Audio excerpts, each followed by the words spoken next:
आए हैं राहुल जी गांधी को देखने, और जिस तादाद में भारत यात्री को छोड़कर बाकी सारे सिविलियंस जुड़ रहे हैं इस यात्रा में, उससे समझ आ रहा है कि भारत में चेंज की जरूरत है। नफरत छोड़कर भारत को जोड़ने की जरूरत है। नमस्कार। महिलाएं जो समझती थी कि कहीं ना कहीं हमारी लाइफ में बहुत बड़ा चेंज होगा, क्योंकि एक ऐसा प्रधानमंत्री जो लाल किले की दीवार से और भाषण देता और बोलता है कि शौचालय बनाएंगे, महिलाओं के लिए ऐसा करना चाहिए, वैसा करना चाहिए, लेकिन दुख होता है कि बिल्किस बानो के हत्यारों को सरेआम फूल की मालाएं पहनाई जाती हैं। तो कहीं ना कहीं इस जो प्रश्न थे जो दब गए थे, उनको पुनः उठाने की जरूरत है। आप मोदी जी पे सवाल खड़े कर रहे हैं। आप देखिए मोरबी में पुल गिरा और मोदी जी भावुक हो गए। क्या भावुक हुए? रैली में भावुक हो गए, बोले मैं रैली यहाँ कर रहा हूँ, मेरा दिल वहाँ पे है। नमस्कार, मैं आपके साथ औरंगजेब चौधरी। भारत जोड़ो यात्रा का जो है आज 63वां दिन है। जिस तरीके से लगातार जो भारत जोड़ो यात्री हैं वो लगातार राहुल गांधी के साथ चल रहे हैं, उनसे हम बातचीत करेंगे। उनका कैसा रेस्पॉन्स मिल रहा है भारत जोड़ो यात्रा? बहुत सुंदर रिस्पांस मिल रहा है भारत जोड़ो यात्रा को पूरे भारत में। आज हम महाराष्ट्र की नांदेड़ डिस्ट्रिक्ट में हैं, और जिस तादाद में आप कैमरा घुमा के देखिए, यहाँ पे गांव के सारे लोग रोड पर आए हैं राहुल जी गांधी को देखने, और जिस तादाद में भारत यात्री को छोड़कर बाकी सारे सिविलियंस जुड़ रहे हैं इस यात्रा में, उससे समझ आ रहा है कि भारत में चेंज की जरूरत है। नफरत छोड़कर भारत को जोड़ने की जरूरत है। नमस्कार, थैंक यू।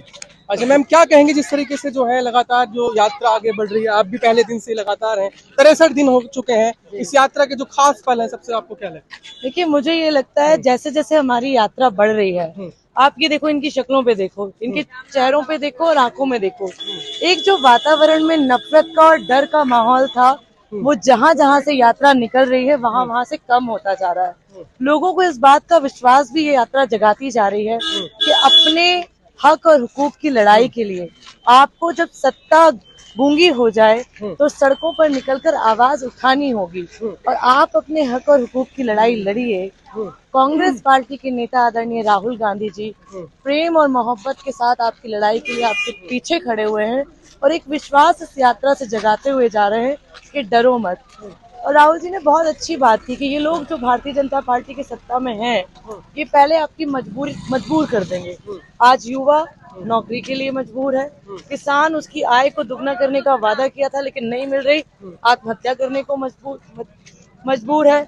महिलाएं जो समझती थी कि कहीं ना कहीं हमारी लाइफ में बहुत बड़ा चेंज होगा, क्योंकि एक ऐसा प्रधानमंत्री जो लाल किले की दीवार से और भाषण देता और बोलता है कि शौचालय बनाएंगे, महिलाओं के लिए ऐसा करना चाहिए, वैसा करना चाहिए, लेकिन दुख होता है कि बिल्किस बानो के हत्यारों को सरेआम फूल की मालाएं पहनाई जाती हैं।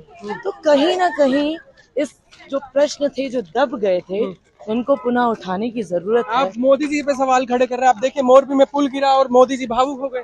क्या भावुक हुए? रैली में भावुक हो गए, बोले मैं रैली यहाँ कर रहा हूँ, मेरा दिल वहाँ पे है। एक दिल वहाँ पर है। यदि कोई कांग्रेस का नेता होता तो रैली छोड़ के पहले वहाँ जाता, क्योंकि आज चुनाव है तो आपका दिल रो रहा है, आपको ऐसा कह रहे हो। आपने क्यों नहीं उन लोगों को सस्पेंड किया, क्यों नहीं उसकी जांच की? रिपोर्ट के अनुसार पहले से टेक्निकल प्रॉब्लम्स आ रही थी। एक प्रधानमंत्री का काम केवल भावुक भाषण लच्छेदार देके जनता को बरगलाना नहीं है, ठोस कदम उठाकर कार्रवाई करना है। इंदिरा जी को गूंगी गुड़िया यही लोग कहते थे, लेकिन जब निर्णय लेती थी तो कितने कठोर होते थे हम सब ने देखा है। इतिहास बदलने वाले बहुत मिले थे, लेकिन भूगोल बदलने वाली महिला थी। तो नेता का डिसीजन आपके कर्तव्यों के प्रति जितना हो वो करना चाहिए। ये लच्छेदार भाषण देके तो हम सबको पागल बनाया ना। लेकिन परसों एक रैली में मोदी जी ने खुद बोला है कि अगर आपको किसी को वोट करना है तो यहाँ का विधायक का चेहरा मत देखिए, कमल का फूल देखिए और मुझे देखिए। वो इसीलिए ना, क्योंकि डर का माहौल तो मोदी जी ने बनाया। लोकल विधायक को तो लोग मार रहे हैं, घुसते नहीं दे रहे हैं। वो पागलों जैसे बना के डरा के कि भैया तुमको मुस्लिम मारेगा, हिंदू को ये मारेगा। इस तरीके की जो धर्म की राजनीति में लोगों को उलझा देते हैं और फिर अपना चेहरा आगे कर देते हैं। लेकिन 5 साल बाद जहाँ ये बन जाते हैं, उसके बाद सारे विषय सारे मुद्दे गौण हो जाते हैं, फिर केवल धर्म की राजनीति ये शुरू करते हैं। आज सच में जिन जिन जगह से यात्रा निकल रही है, लोग बोलने से डरने लगे थे कि पता नहीं क्या कर देंगे। उस डर को खत्म करने के लिए यात्रा है। लोगों को इस बात का साहस और हिम्मत प्रदान करने की यात्रा है कि हम सब आपके साथ हैं। आप कह रहे हैं कि वो डर गए, वो कह रहे हैं कि आप डर गए। गुजरात में नहीं जा रहे राहुल गांधी, चुनाव है वहाँ पे। राहुल गांधी जी ने जिस दिन ये यात्रा निकाली थी, उसी दिन ये कह दिया था कि ये सत्ता प्राप्ति की यात्रा नहीं है। यदि सत्ता प्राप्ति की यात्रा होती तो राहुल जी गुजरात में नजर आते आपको। राहुल जी को इस देश को बचाना है, इस देश के संविधान को बचाना है, जो एक चुनावी सरकार की हार जीत से कहीं ऊपर है। ये हम का हिंदुस्तान रहेगा तभी तो लोकतंत्र जिंदा रहेगा। आज लड़ाई बहुत लंबी है और धीरे धीरे धीरे अब लोगों को भी समझ में आने लगा है। युवा मुखर हो रहे हैं, महिलाएं मुखर हो रही हैं, किसान मुखर हो रहे हैं। आप सबके अधिकारों पे डाका डालकर केवल दो चेहरों को चमकाने की राजनीति इस देश में कर रहे हो। लोगों को ये समझ में आने लगा। बैंक में हम मिडिल क्लास लोगों का पैसा है। किसान अपनी आय में जब नुकसान होता है अपना मुआवजा माफ करने की बात करता है, तो ये उनका तो नहीं करते। उनके तो घर से उनकी गाड़ियां ले जाते हैं, उनके उपकरण ले जाते हैं, लेकिन अडानी अंबानी के कर्ज लाखों में करोड़ों में माफ हो रहे हैं। लेकिन वो तो कह रहे हैं कि हम तो एनपी देश के लिए 18 घंटे काम करते हैं। 18 घंटे काम क्या करते हैं? मोर को दाना डालना कोई पीएम का काम है क्या?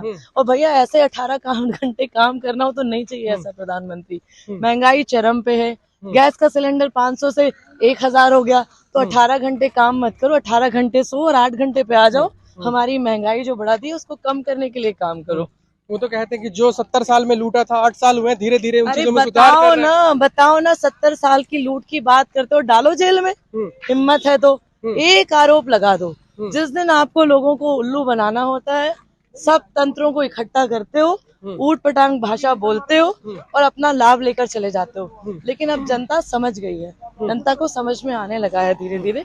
इसलिए मुझे लगता है कि मोदी जी जो सोचते थे ना कि लोग दाना डालते जाएंगे और उल्लू बनाते रहेंगे, लोग अब उस दाने को लेना नहीं, उसको ये मांग रहे हैं कि हमारा अनाज कहाँ है ये बताओ। एक एक दिन के दाने से अब हमारा पेट नहीं भरने वाला है। तो बाकी जो यात्रा है इससे बदलाव दिखने को मिल रहा है आपको? देखिए, बदलाव क्षणिक आपको नहीं होता, बदलाव के लिए एक लंबा संघर्ष होता है। लेकिन जिस जगह से यात्रा निकल रही है वहाँ लोगों में चर्चा प्रारंभ है। चर्चा इस बात की प्रारंभ है कि सच में आज देश में महंगाई की बात होनी चाहिए, बेरोजगारी की बात होनी चाहिए, शिक्षा नीति की बात होनी चाहिए, महिलाओं के जीवन सुधारने के लिए बात होनी चाहिए। तो ये हमारे मेन प्रश्न है।